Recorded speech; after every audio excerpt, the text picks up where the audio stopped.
Everyone, study with Monika में आपका स्वागत है। इस वीडियो में हम देखने वाले हैं 8th क्लास हिस्ट्री का जो हमारा 4th चैप्टर है उसके क्वेश्चन आंसर।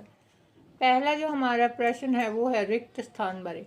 अंग्रेजों ने आदिवासियों को डैश के रूप में वर्णित किया गया, तो इसमें आएगा जंगली और बर्बर। यानी जो अंग्रेज है वो क्या कहते थे आदिवासियों को, जंगली और बर्बर। क्यों? क्योंकि वो एक जगह से दूसरी जगह पर घूमते रहते थे। अंग्रेजों का मानना था कि उनको स्थायी जीवन जीना चाहिए, एक जगह पर टिक कर उनको रहना चाहिए, खेती करनी चाहिए, इसलिए वो क्या कहते थे उनको, जंगली और बर्बर। दूसरा क्वेश्चन है झूम खेती में बीज बोने के तरीके को बिखेरना कहा जाता था। जो झूम खेती होती थी वो क्या थी कि ज़्यादातर जो है मध्य भारत में की जाती है झूम खेती। वहाँ पर जो है जो जंगलों का एरिया है उसको साफ करके, घास को जलाकर, तो जो बीज है उनको जो है वहाँ पर रोपाई नहीं की जाती थी, ज़मीन की जुताई नहीं की जाती, बल्कि क्या किया जाता है, बीजों को बिखेरा जाता है। तो झूम खेती में जो बीज बोने का तरीका है उसको क्या कहा जाता है, बिखेरना। तीसरा है मध्य भारत में ब्रिटिश भूमि बंदोबस्त के अंतर्गत आदिवासी मुखिया को भूमि का स्वामित्व मिल गया, इसमें आएगा तीसरे वाले में भूमि का। चौथा है कि असम के चाय बागानों और बिहार की कोयला खानों में काम करने वाले आदिवासी जाने लगे। यानी असम में किसके बागान थे, क्या होता है वहाँ पर ज़्यादा चाय उगती है, और बिहार में कोयले की खानें ज़्यादा है। अगला क्वेश्चन हमें बताना है सही या गलत। झूम काश्तकार जमीन की जुताई करते हैं और बीज रोपते हैं, तो ये गलत है। क्यों? क्योंकि ना तो वो जमीन की जुताई करते हैं, ना बीज को जो है रोपते हैं, बल्कि क्या करते हैं वो तो बीजों को बिखेरते हैं वहाँ पर, तो ये गलत है। व्यापारिक संथालों से कृमि कोष खरीदकर उन्हें 5 गुना ज़्यादा कीमत पर बेचते थे, ये बिल्कुल सही है। क्यों? क्योंकि जो संथाल थे वो क्या करते थे, वो रेशम के कीड़े पालते थे, रेशम की जो है वो रेशम के लिए बहुत ज़्यादा जो है वो कीड़े पालते थे। तो जो व्यापारी थे उनको वो क्या करते थे, उनसे जो है क्रमिक कोष जो है खरीद लेते थे और आगे 5 गुना ज़्यादा कीमत पर बेचते थे, यानी उनको बहुत कम कीमत देते थे वो। बिरसा ने अपने अनुयायियों का आह्वान किया कि वे अपना शुद्धिकरण करें, शराब पीना छोड़ दें, डायन जादू टोने जैसी प्रथाओं का यकीन न करें, तो ये बिल्कुल सही है, बिरसा ने ऐसा कहा था। अगला जो है अंग्रेज आदिवासियों की जीवन पद्धति को बचाए रखना चाहते थे, तो ये गलत है। क्यों? क्योंकि अंग्रेज तो कभी जो है उन्होंने तो ऐसा कभी सोचा ही नहीं कि आदिवासियों का भी वो भला करें, उनकी जीवन पद्धति को कहाँ बचाना चाहते थे वो, तो ये गलत है।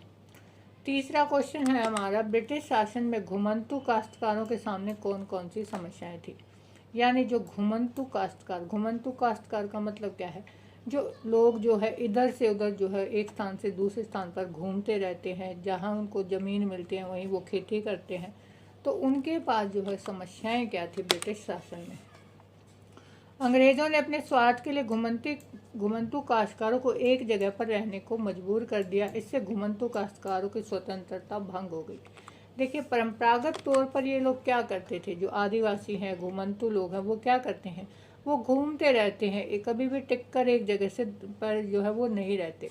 जहाँ उनको ज़मीन मिलती है वो जो है कुछ समय के लिए कोई फसल उगाते हैं, उसके बाद वहाँ से वो दूसरी जगह जो है शिफ्ट हो जाते हैं, चले जाते हैं।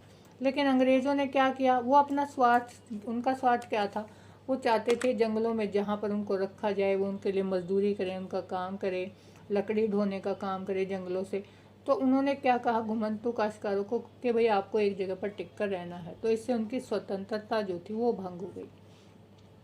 दूसरा है कि घुमंतु काश्तकार जो ब्रिटिश मॉडल के अनुसार हल बैल का प्रयोग करके खेती करते थे, जिससे उन्हें कठिनाई होती थी क्योंकि इससे उन्हें खेती की अच्छी पैदावार नहीं मिल रही थी और लगान चुकाना भी मुश्किल हो रहा था। यानी जो अंग्रेज़ों के द्वारा जो बताए गए तरीके थे, जिससे वो पहले वो तो आपने जो है इधर से उधर घूम कर खेती करते रहते थे, अब उनको कहा कि भाई तुम्हें एक ही जगह पर रहना है, यहीं इसी ज़मीन पर खेती करनी है। वो जो है हलों का, बैलों का भी प्रयोग करते थे, लेकिन खेती में उनकी पैदावार जो है इतनी अच्छी नहीं होती थी, जिससे उनके ऊपर जो लगान लगाया गया था, जो टैक्स जो शुल्क लगाया गया था, वो भी वो नहीं चुका पाते थे।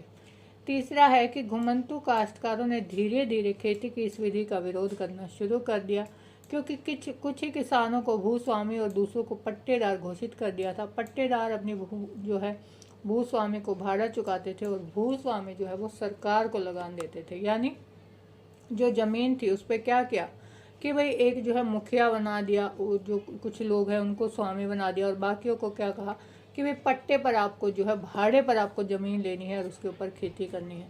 जो पट्टेदार है वो अपना जो भाड़ा देगा अपने मालिक को, भूस्वामी को, और जो भूस्वामी है वो आगे किसको लगान देगा, वो देगा सरकार को। तो इस तरह से जो घुमंतु काश्तकार थे, जब उनके ऊपर पाबंदियाँ आ गई, बंदिशें आ गई, तो उनको जो है ये अच्छा नहीं लगा, वो अपने परंपरागत तरीके से जीना चाहते थे। अगला क्वेश्चन हम देखते हैं, औपनिवेशिक शासन के तहत आदिवासियों की ताकत में क्या बदलाव आए।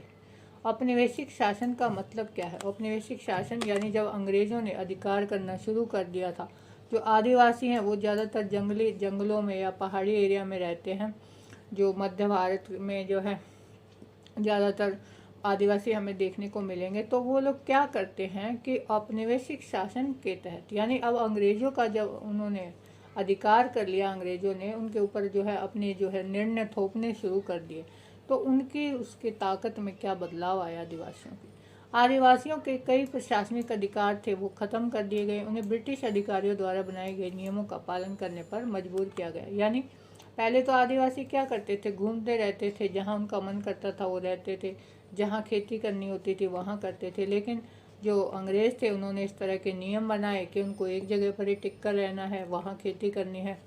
तो अब उनके लिए जो है मुश्किलें खड़ी हो गई, उनको उनके बनाए गए, अंग्रेज़ों के बनाए गए नियमों का पालन करना पड़ता था।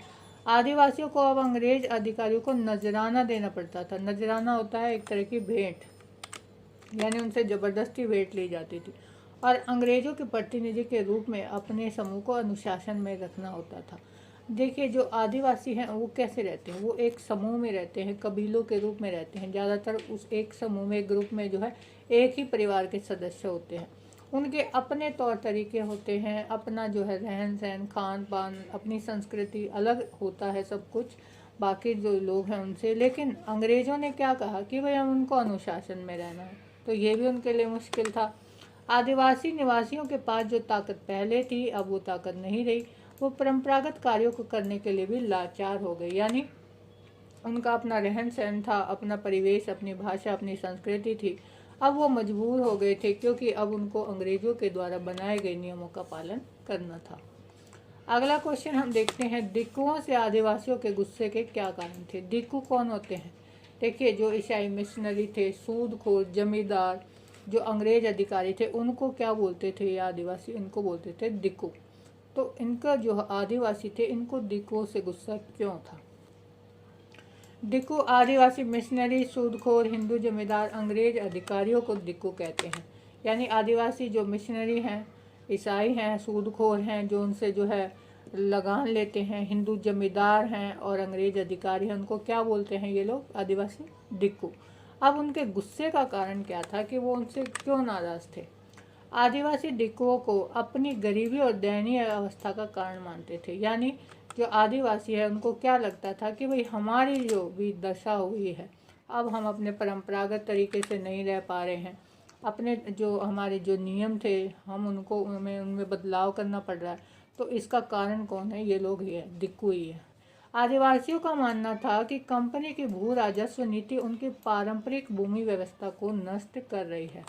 यानी अब जो उनको नजराने देने पड़ते थे, उनको राजस्व टैक्स देना पड़ता था, तो उनकी पारंपरिक भूमि व्यवस्था, यानी जो आदिवासी है उनका मानना ये है कि भाई जो जंगल है उनके ऊपर उनका अधिकार है, वो उनकी परंपरागत भूमि है, उनको कोई उनसे छीन नहीं सकता था।